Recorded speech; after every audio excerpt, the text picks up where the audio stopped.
This video is about an unknown serial killer who killed 5 women in the same area. Nobody knows who the murderer was until now. All the police departments were involved in the investigation process, but everything was fruitless because the serial killer was a step ahead of everyone. It is late at night, and a woman walks down a dark street alone. Out of the fog, a shrouded figure approaches her. She hears gentle footsteps and turns to face him. The attacker's hands close around her neck, choking her until she is unconscious. He then crouches over her, pulling out a 12-inch blade as he does so. The police discover her body minutes later. This is the work of Jack the Ripper. The murders attempted by Jack the Ripper are known all over the world as being the most unsolved murders in the history of crime. This man led 5 women to death, but some people claim this number is more than 11. In this video, we'll be looking at the detailed video of Jack the Ripper, how this man killed those women, and how he remained unknown to the public. Before talking about the case and getting into the details, let us first discuss the background and see the details about Whitechapel, because all the murders are connected to this place. In the mid-19th century, England experienced an influx of Irish immigrants who swelled the populations of the major cities, including the East End of London. The parish of Whitechapel in the East End became increasingly overcrowded, with the population increasing to approximately 80,000 inhabitants by 1888. The economic situation was getting worse with each passing day. 55% of children born in the East End died before they were 5 years old.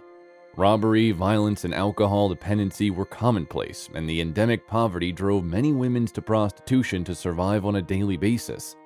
Till October 1888, London's Metropolitan Police Service estimated that there were 62 brothels and 1,200 women working as prostitutes in Whitechapel, with approximately 8,500 people residing in the 233 common lodging houses within Whitechapel every night, with the nightly price for a single bed being 4 pence.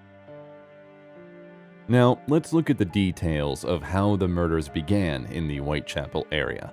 Mary Ann Nicholas was a prostitute who worked in Whitechapel. On the night of August 31st, 1888, she was found dead on the corner of Buck Rose with her throat severed by 2 deep cuts, one of which completely severed all the tissue down to the vertebrae. Her vagina had been stabbed twice, and the lower part of her abdomen was partly ripped open by a deep, jagged wound, causing her bowels to protrude. Several other incisions on both sides of her abdomen had also been caused by the same knife. Each of these wounds had been inflicted in a downward thrusting manner.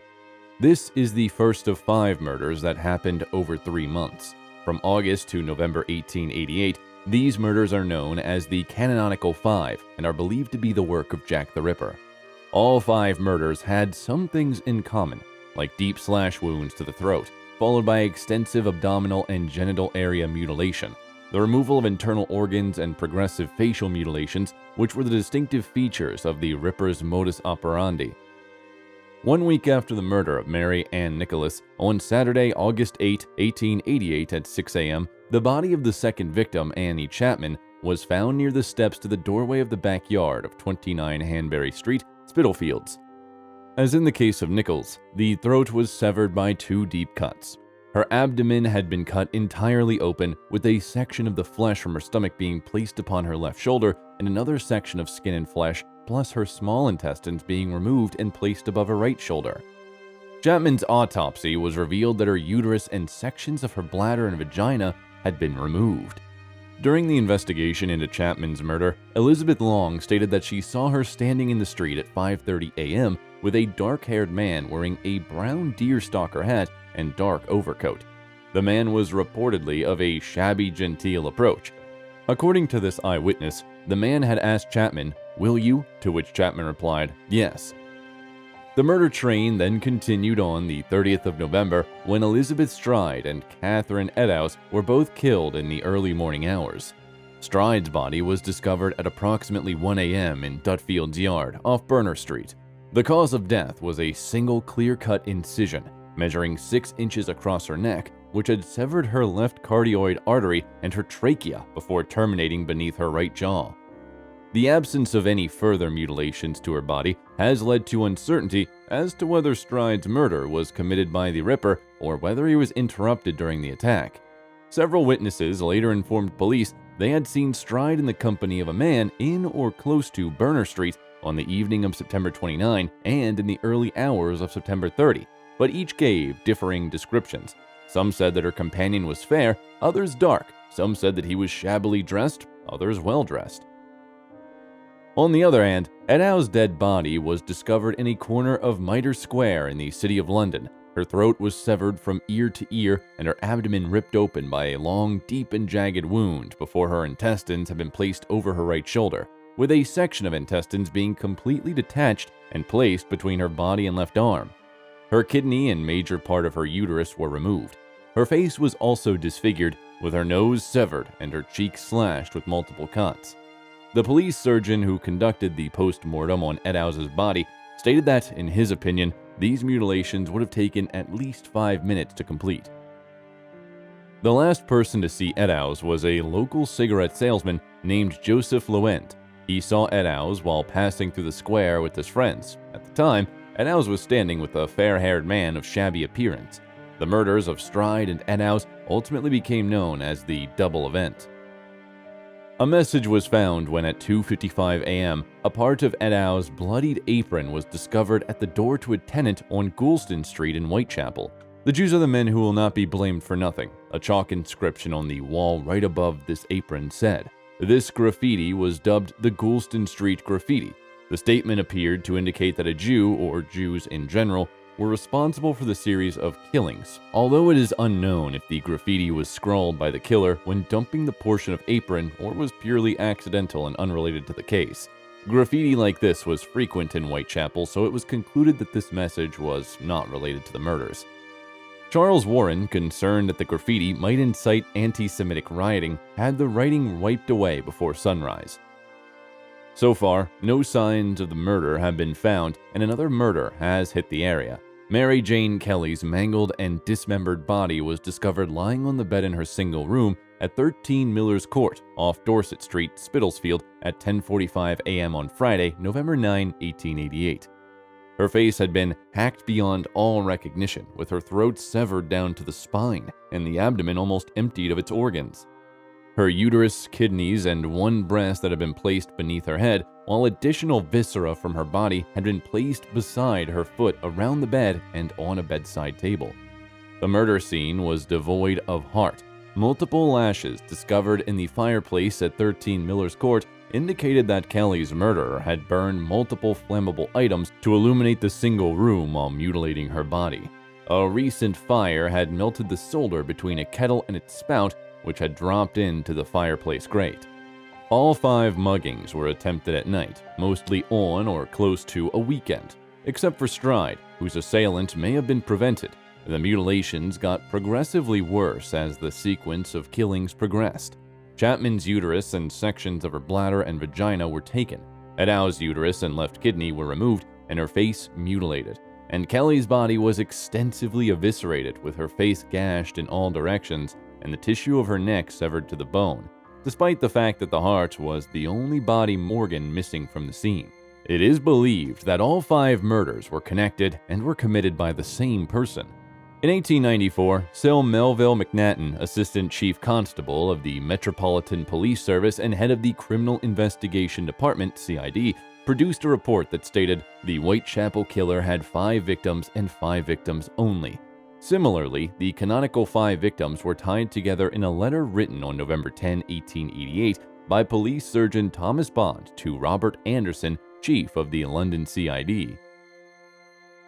Who was the Ripper? If the murder of the 5 women was unidentified, then who was the Ripper? So, despite the fact that numerous people have been named as suspects, no one has been able to identify the perpetrator since the killings in 1888. The police had a challenge since there was very little crime scene investigation back then. Unless the attacker left a personal item at the scene that might be traced back to them, or unless someone was able to provide a comprehensive description of them, the police had very little hope of locating the proper individual. The Ripper seemed to know this too. He planned his attacks to take place at night and far away from prying eyes. This is probably one of the reasons why he chose to attack prostitutes. Back in the late Victorian era, prostitution was illegal, and people selling themselves had to conduct themselves discreetly. Any customer would be led to a quiet area of the town where the women knew they would not be interrupted by the police. But these quiet places were also a perfect setting for the murders. Another question that arises here is, why was the murderer dubbed Jack the Ripper? This name came about through the newspapers. This was the first major murder story that had international appeal, so journalists would try everything to boost public awareness. One unscrupulous journalist pretended to be a murderer and signed his letters as Jack the Ripper. The name caught on because of the accuracy of the name and the gory details of the murder. Although the letter was uncovered as a fake, the world seized on the sensational name the press had given the killer. The mystery of the Ripper case has never been put to bed. Even to this day, people are still fascinated by it.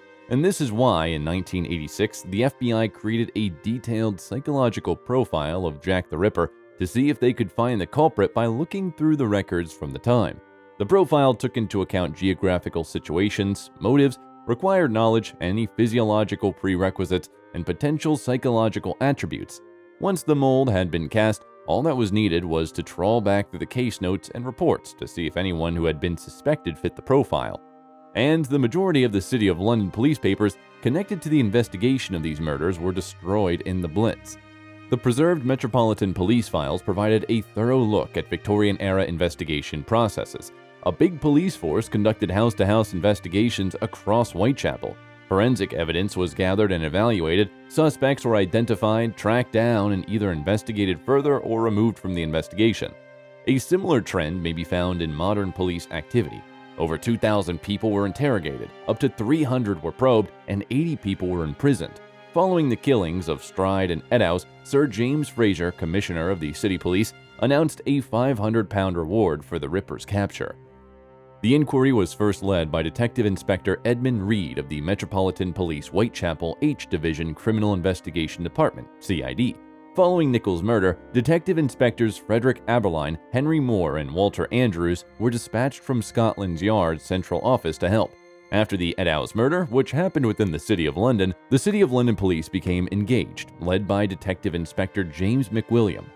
The newly appointed chief of the CID, Robert Anderson, was on leave in Switzerland between September 7 and October 6 when Chapman, Stride, and Eddowes were slain, which affected the general direction of the murder investigations.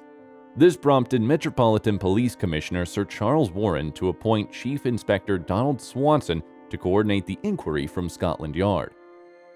Because of the nature of the mutilations, butchers, slaughters, surgeons, and physicians were all accused and considered the main suspects.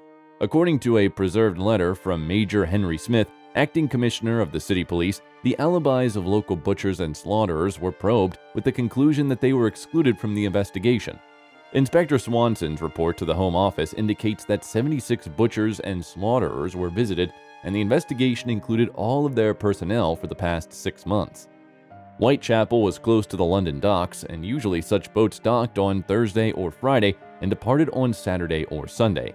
The cattle boats were examined, but the dates of the murders did not coincide with a single boat's movements, and the transfer of a crewman between boats was also ruled out. Some claimed that Ripper was a Whitechapel mortician named Robert Mann who examined the bodies after they were discovered.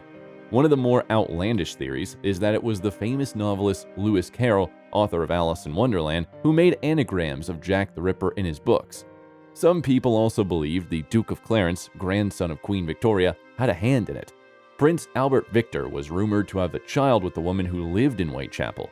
The belief is that the royal family and the government tried to remove any evidence of this child by killing it and anyone who knew about it.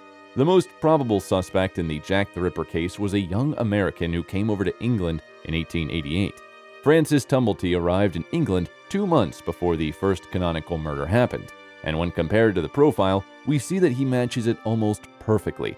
Tumblety was staying near Whitechapel, so he had local knowledge. He was trained as a medical assistant, so he had the necessary skills to find organs and remove them quickly. He left his wife when he found out she was a prostitute and was believed to harbor a hatred for women. This gave him a motive for the attacks. The Whitechapel Vigilance Committee was founded in September 1888 by a group of voluntary residents in London's East End. They roamed the streets looking for suspicious characters, partly because they were dissatisfied with the police's failure to arrest the murderer, and partly because some members were concerned that the killings were damaging local businesses. The committee petitioned the government to raise a reward for information leading to the arrest of the killer, offering their own reward of £50, then a substantial sum, for information leading to his capture, and hired private detectives to question witnesses independently. But all the investigations and volunteering work was fruitless because no Jack was found in the area and the women didn't get justice. Now, let's see how the criminal profiling was done. At the end of October, Robert Anderson asked police surgeon Thomas Bond to give his opinion on the extent of the murderer's surgical skill and knowledge. The opinion offered by Bond on the character of the Whitechapel murderer is the earliest surviving offender profile. Bond's assessment was based on his own examination of the most extensively mutilated victim and the post-mortem notes from the 4 previous canonical murders. He wrote, "All 5 murders, no doubt, were committed by the same hand. In the first 4 cases, the throats appear to have been cut from left to right. In the last case, owing to the extensive mutilation, it is impossible to say in what direction the fatal cut was made. But arterial blood was found on the wall in splashes close to where the woman's head must have been lying. All circumstances surrounding the murders led me to form the opinion that the women must have been lying down when murdered, and in every case the throat was first cut." Bond was extremely averse to the concept that the killer possessed any form of scientific or anatomical expertise, or even the technical competence of a butcher or horse slaughterer. In his perspective, the perpetrator must have been a man of solitary habits, vulnerable to periodic fits of homicidal and sexual madness, with the character of the mutilations probably indicating satyrisis. Bond also remarked that the murderous drive may have grown from a revengeful or brooding condition of the mind, or that religious mania may have been the initial sickness, but I do not think either option is plausible. Attempts to identify the killer are impeded by the lack of any surviving forensic evidence, in addition to the discrepancies and unreliability of simultaneous reports. DNA examination of the accessible material had been handled several times and was far too polluted to yield useful findings. Unfortunately, if anyone knew who Jack the Ripper was, has died, and because the killings occurred more than 130 years ago, most of the material has become corrupted and cannot give any insight. Furthermore, with all viable suspects now dead, obtaining a confession from the true Ripper is impossible. As a result, Jack the Ripper's true identity will very definitely never be revealed. Share your thoughts in the comments section down below.